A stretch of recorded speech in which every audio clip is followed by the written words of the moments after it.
नमस्कार, मैं श्रेया सिंह आपको अपने YouTube चैनल चुनावी रणनीति में स्वागत करती हूं। जैसा कि आप सभी लोग जानते हैं, हम अपने YouTube चैनल चुनावी रणनीति के माध्यम से जनता द्वारा चुने हुए प्रतिनिधियों से संपर्क करके उनके गतिविधियों में चर्चा करते हैं। इसी क्रम में हमारे स्टूडियो में लखनऊ की जानी मानी पत्रकार बरखा जी उपस्थित हो रही है, जिनका मैं तहे दिल से स्वागत करती हूँ। बरखा जी, आप अपने बारे में कुछ हमारे दर्शकों को बताइए। पहले तो आपका और आपके चैनल का बहुत बहुत धन्यवाद कि आपने मुझे ये मंच दिया अपने बारे में जनता को बताने के लिए। पहले तो मैं बता दूं कि मैं एक बहुत ही मिडिल क्लास फैमिली से बिलोंग जी करती हूँ और जो मेरा एजुकेशन भी रहा है वो बनारस में रहा है। उसके बाद ही मैं लखनऊ गई। वहां पर जाकर जो मेरी उपलब्धियां रही हैं, सबसे पहले ये रहा है कि 3 बार के सांसद कौशल किशोर जी हैं, उनका मैंने इंटरव्यू लिया। वो मेरे लिए सबसे बड़ी उपलब्धि उस टाइम पे थी, क्योंकि एक सांसद के सामने बैठना, वो भी 3 बार के रहे सांसद के सामने बैठना, मेरे लिए बहुत ही बड़ा, मतलब एक तरीके से कहा जा सकता है कि मुझे उस टाइम पे लगा कि मैं शायद अब थोड़ी बहुत सफलता पर कदम रख रही हूँ। जी जी उसके बाद अभी दिल्ली चुनाव हुआ है हाल फिलहाल में, मैं उसको भी कवर की। वहां पर मैंने जो मेन कवर किया वो वहां की जो पूर्व डिप्टी सीएम थे मनीष सिसोदिया जी, जी उनको कवर किया, पूरा उनका चुनाव कवर किया। हालांकि उनकी हार हुई, पर मैंने कवर किया था और वो कुछ ही वोटों से ही हारा है उन्होंने।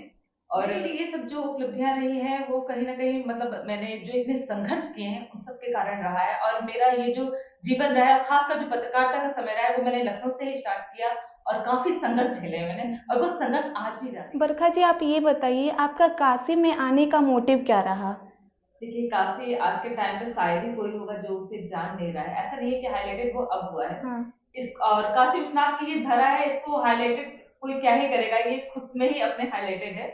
पर सिर्फ बनारस के हाईलाइटेड होने से नहीं होता है, इसके आसपास के कई जिले हैं, भदोही है, जौनपुर है, मिर्जापुर है, जी जी और भी बहुत गाजीपुर है। ये सारे जो एरिया है, जो जिले हैं, वो मुझे, मेरा जो ध्यान है वो उन पर है।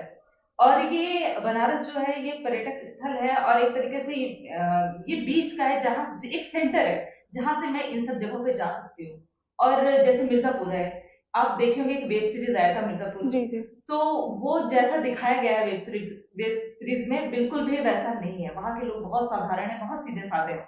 और वहाँ पे जो प्रधान है, विधायक है, वो क्या कार्य कर रहे हैं, मुझे मेन यही है यहाँ पर आने का मोटिव जो है कि जानना। बनारस को तो सब जान रहे हैं, पर इन सब जिलों को भी जानना, इन सब की जो जनता है जो वहाँ की, वो किन समस्याओं से गुजर रही है, उनके समस्याओं पे प्रधान है या विधायक है या सांसद है ध्यान दे रहे हैं, यानी इन सब के लिए जो मैं हूँ एकदम तैयार होकर आई हूँ। और वहां पर जाके आप सभी को दिखाऊंगी कि वहां पर कैसा इस टाइम पे माहौल चल रहा है। मेरा एक प्रश्न है आपसे, जनता के बीच में आपके मुद्दे क्या हैं और रणनीति क्या है? जनता के बीच में जो मेरा मेन मुद्दा है वो ये है कि जो जनता की समस्या है उनको जानना, उनको सुनना। और जो आज टाइम पे देखा जाता है कि जो जनता है वो इस टाइम पार्टियों के प्रति बहुत वो है कि किसी को सपा पसंद है, तो किसी को बीजेपी पसंद है, किसी को बसपा पसंद है। जी खैर मैं अपने तरीके से बताऊं तो मैं किसी भी पार्टी को सपोर्ट नहीं करती, पर मैं व्यक्तिगत तौर पे किसी को भी अगर पसंद करती हूँ तो वो पसंद होता है मेरा। पर मैं ऐसे पार्टी के थ्रू किसी को पसंद नहीं करती। तो अब मुझे यही है कि क्षेत्र में जाना और देखना कि प्रधान और विधायक अपना काम कैसे कर रहे हैं। और जो इस टाइम पे विधायक उम्मीदवार भी, क्योंकि 27 बहुत करीब है, तो वो भी चुनाव होने वाला है, प्रधान का भी चुनाव काफी करीब है, तो अब तक प्रधानों ने क्या कार्य किया और जो नए प्रत्याशी रूप में प्रधान आ रहे हैं वो उनका मोटिव क्या है, ये सब जानना, यही मेरा इस टाइम पे मुद्दा होगा और यही मेरी रणनीति है। आपका हमारे साथ जुड़ने का बहुत बहुत शुक्रिया, और आप अपना इतना कीमती समय देने के लिए हमें धन्यवाद। आपका भी और आपके चैनल का भी बहुत बहुत धन्यवाद कि आपने मुझे मौका के दिया। माध्यम से आपका स्वागत अभिनंदन करती हूँ, स्वागत अभिनंदन करती हूँ, स्वागत